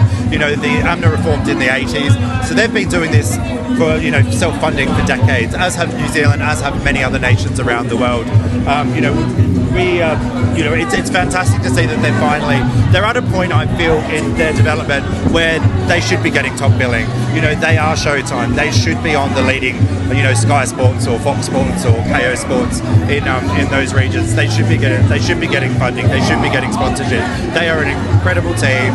They put out incredible products. You know, the strength and conditioning in the program, their coaching system is just phenomenal, and it sets a benchmark for what we want to aspire to as well. So to see them making that step forward and to be really pushing for that, so they could put their best players on the international stage at all times, I think is commendable. And we obviously look to them and the other nations who have trod this path before us as to what we could learn. And you know, I'll be honest, we are watching what's happening with what the Kelpies are doing and what Andrew and AMNA are doing over there. And any learnings that we can get from them, you know, we'll definitely be taking them and trying to ingrain them not over here, but back in England as well. Yeah, and you know, not to labour the point too hard, but it's important to note that when we're talking about funding, we're not talking about taking money away from the women's game. We're talking about actually bringing more income into the sport as a whole, right? Yeah, absolutely. As I always say, we don't want a piece of their pie. We want to make it a bigger pie. So there's a lot more for not just there's some for us, but there's more for the Roses as well. We're very proud of this being a women's-led, and we champion the fact that this is a women's-led sport. But obviously, sport is for all. Netball is for all. We've got a bunch of guys here on court at the moment that are absolutely passionate about the sport. They've come all the way to St Kitts and Nevis to represent their country, and you know, that's to be commended. So yeah, we just want to grow the sport. We want more people participating, you know, regardless of gender. We just want more people playing the sport of netball. Yeah, absolutely. I'm just having a little scan of the court to see whether we're going to be back in action. Looks like all the lights are back on. I must say they've thrown absolutely every challenge that they could possibly do on this tour. Tonight is all the lights going out. We've had rain, we've had delays, we've had unplayable courts, we've had buses. We've had courts not being fit for play. Sandy courts with holes in it. You name it, there's been an incredible number of challenges. But you know, the guys have just got on with it. It's not bothered them at all. You know, water off the duck's back, they've just cracked on. They keep themselves warm, as you've seen in this little bit of downtime. We're in the fourth quarter, they're in control.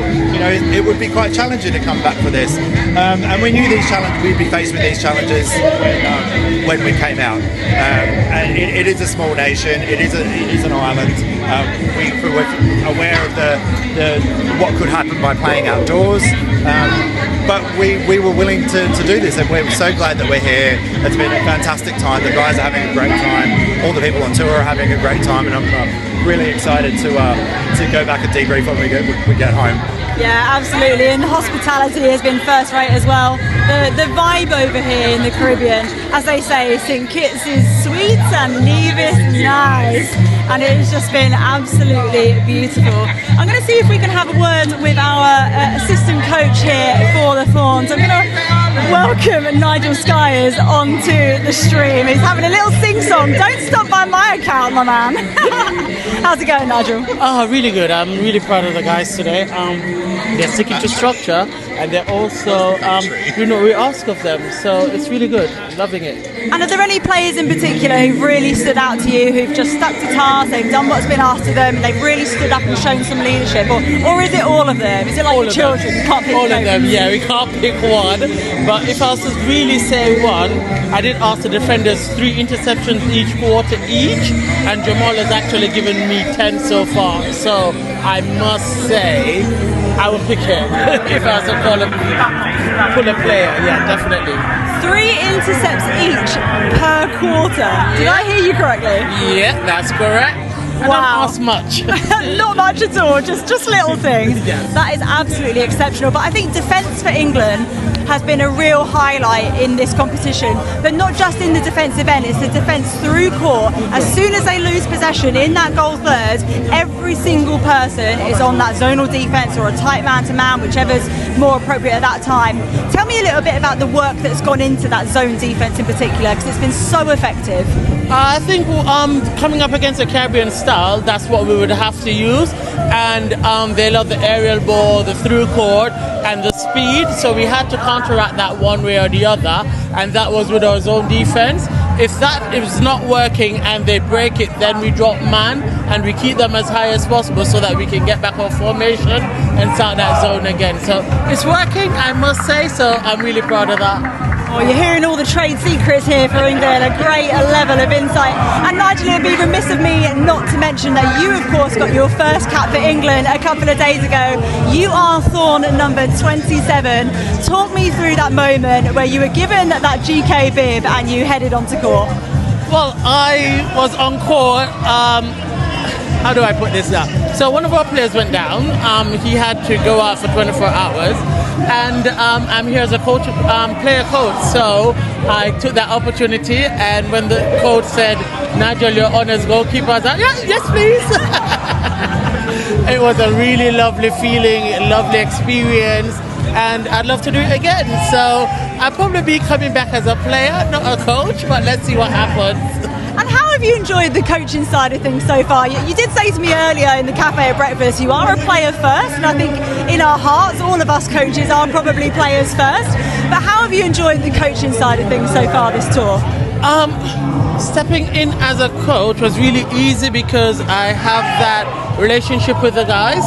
So it was just me doing it formally, because during training we're always there pushing each other. When the opportunity came and they asked me, I was more than happy for it. And what it was is that the guys welcomed me, so it made it much easier. And what they were working on is what I love. So I love me a zone. Yeah, I'll give it all my all on that. So yeah, that's why we are where we are today. I love it. I absolutely love it. And tell me a little bit about head coach Sharon Lewis-Burt, because we were complimenting her earlier with the leadership that she shows. She's really direct in the instruction she gives the boys. She has such integrity and she leads so openly and so honestly. Tell me a little bit about what she's like as a head coach from your perspective. It's a pleasure working with her, because I think one of the things, or one of the strengths with both of us, is that we work off each other. So our energies align. We're always seeing the same things.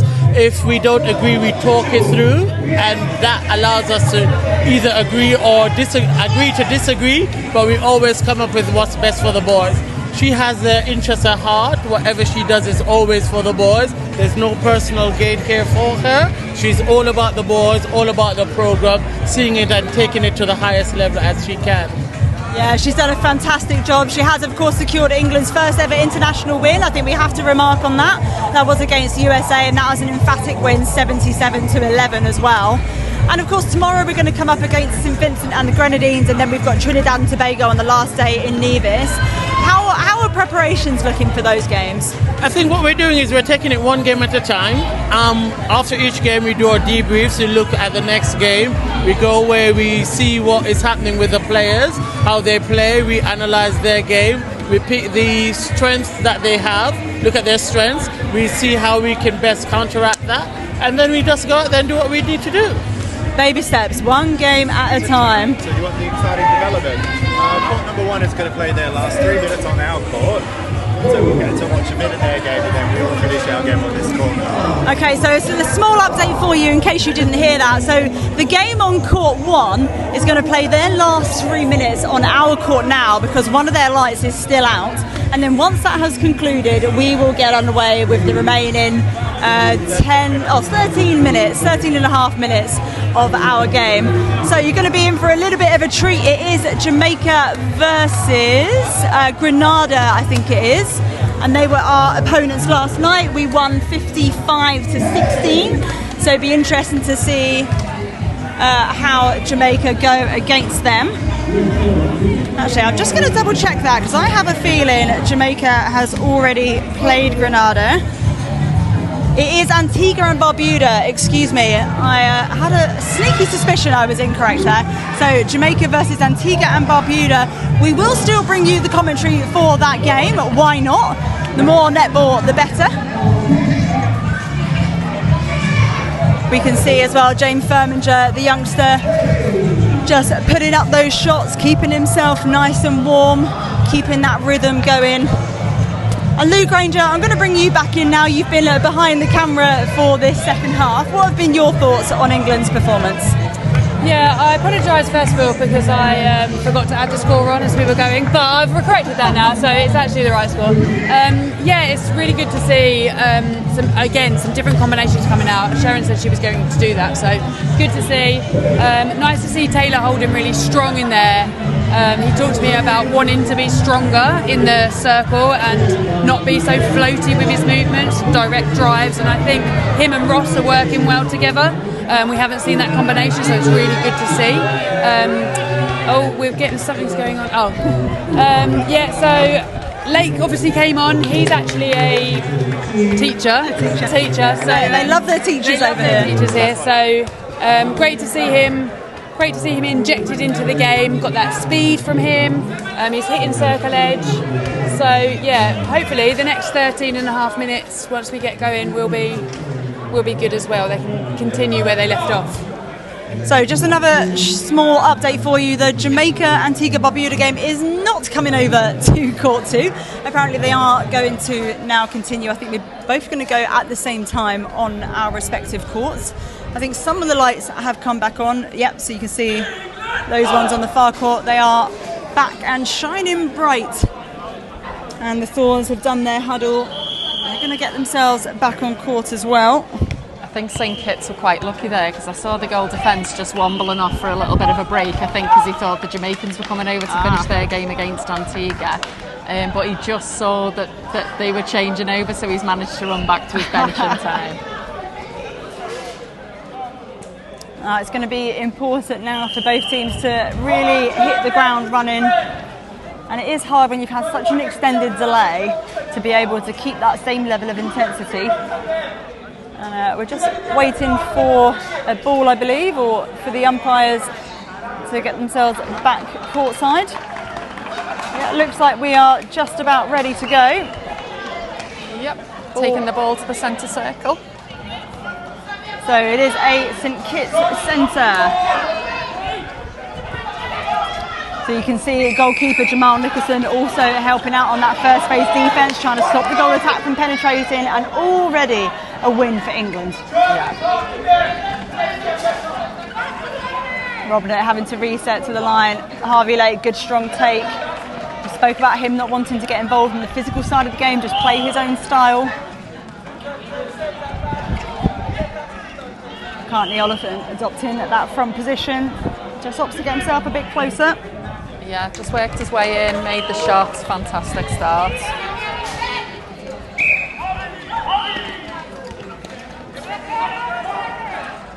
Oh, strong drive from Lake. Taylor exits the circle, makes his way back in.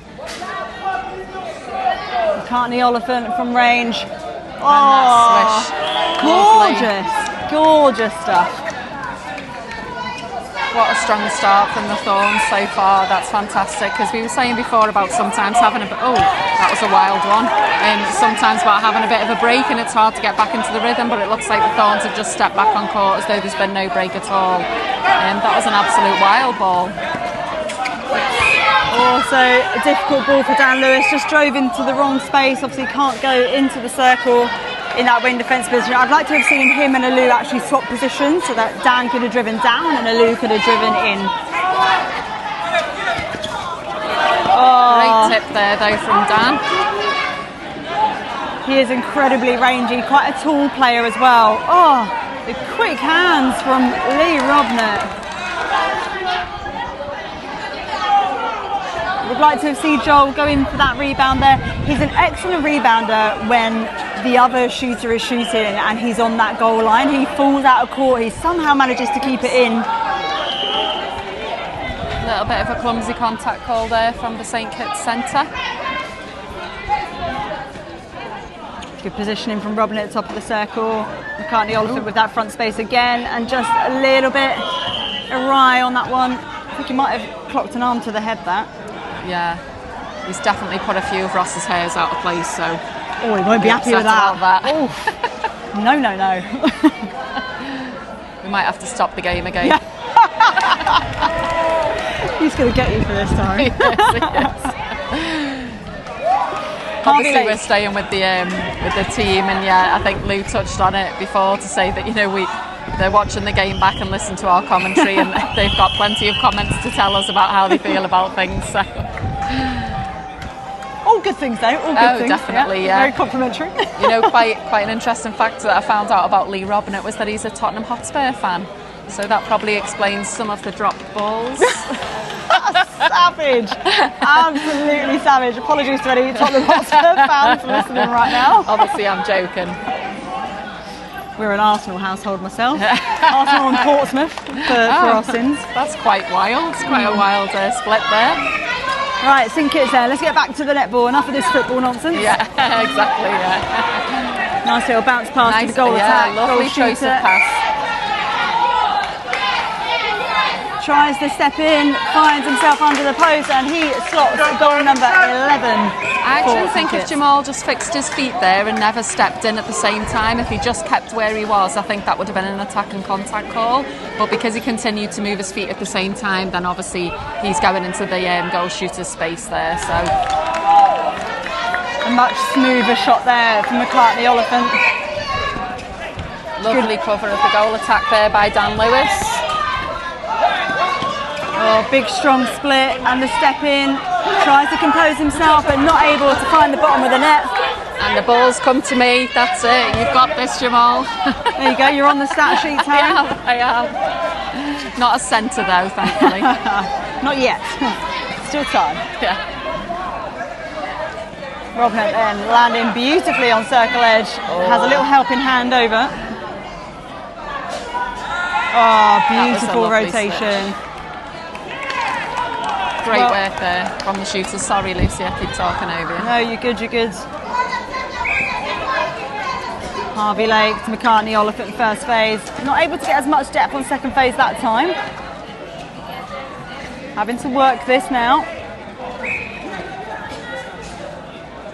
And again, that height difference between wing attack and wing defence still quite evident.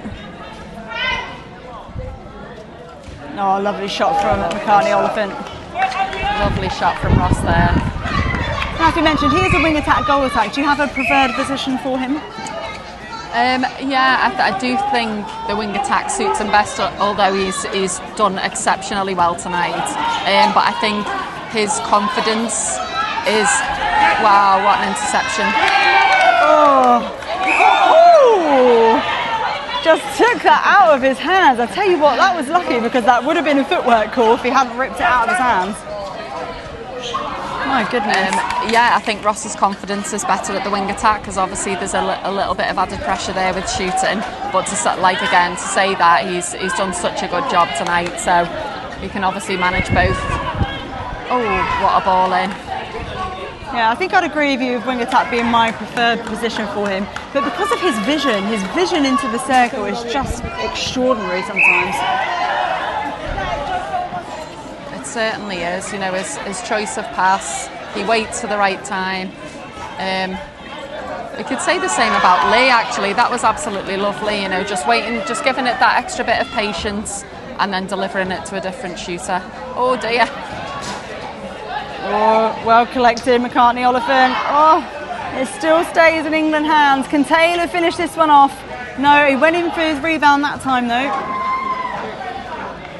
I will say shooting percentage has been probably a weak spot for England across this tournament. You've had some games where it's been a lot lower than what they would have liked, right? Yeah, I think some of the lads, and it's frustrating for them really because they put so much work into it. And you know, it's a fact that's been mentioned since the start, and I've definitely seen other teams struggling with the posts themselves. A lot of bouncing out where you know if it was at home the ball would have gone in. So it's just one of those things where I think it's just been a frustration because we've seen it happen to all of our shooters really. You know, it's not just been one that's been affected. Saying that though, what a beautiful shot going in. But yeah, we've seen it affect all of the shooters, which I think kind of gives a little bit of comfort because you know it's not just yourself and it is actually the posts because again it's not just in our team, it's other teams. But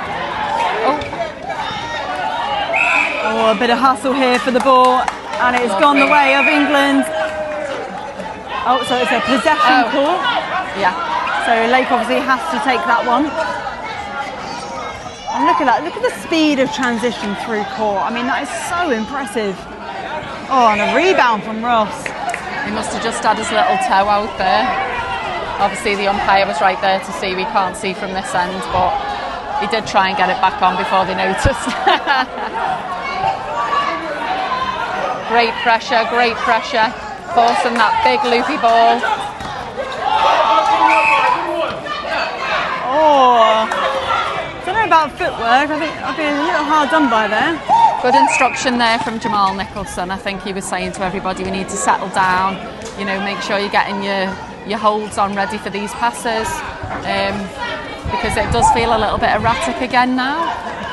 Yeah, and I think we said this earlier, when the physicality lifts, also the erraticness, as both Nicholson and the goal shooter for St Kitts just take a little bit of a tumble.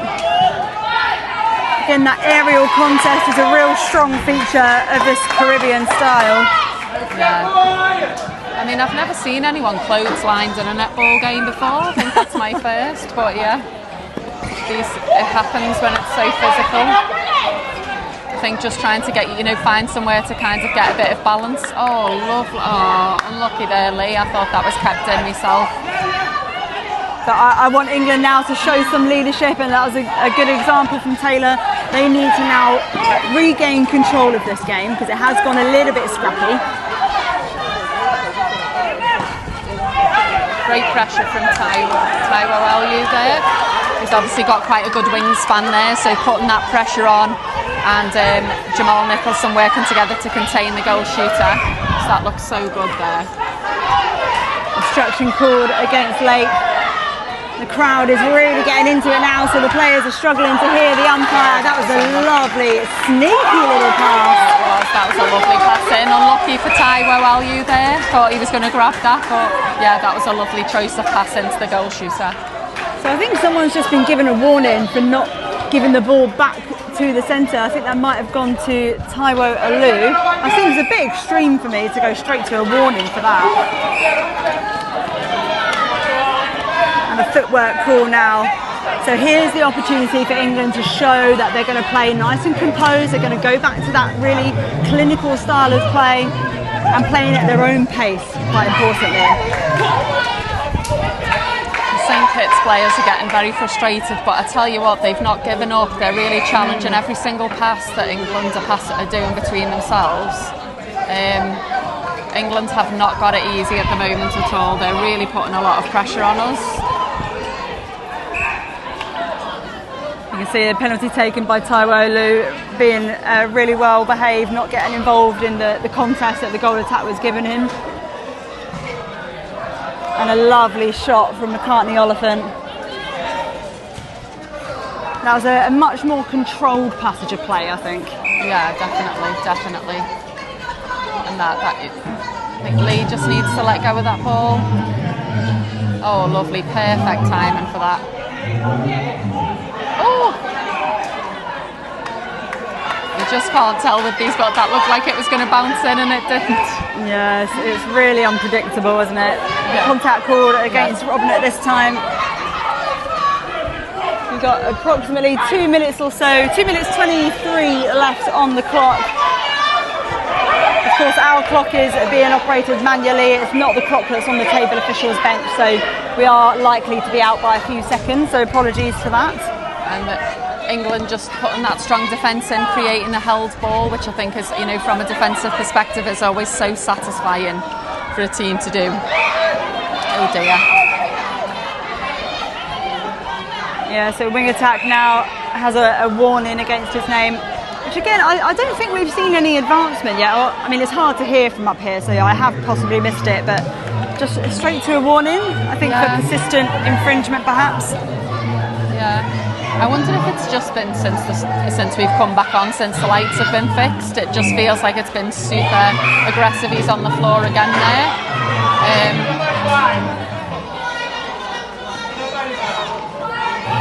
So contact called against Dan Lewis that time. Alou almost hunted that ball.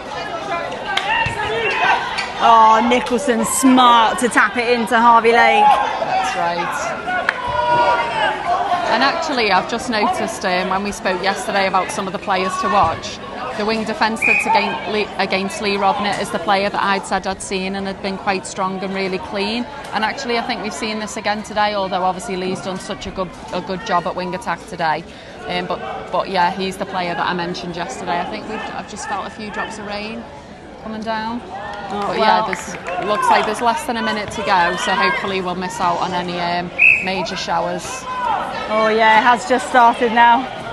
Might be a little bit of light relief, to be honest, for the players, as we see some quick hands from Taylor.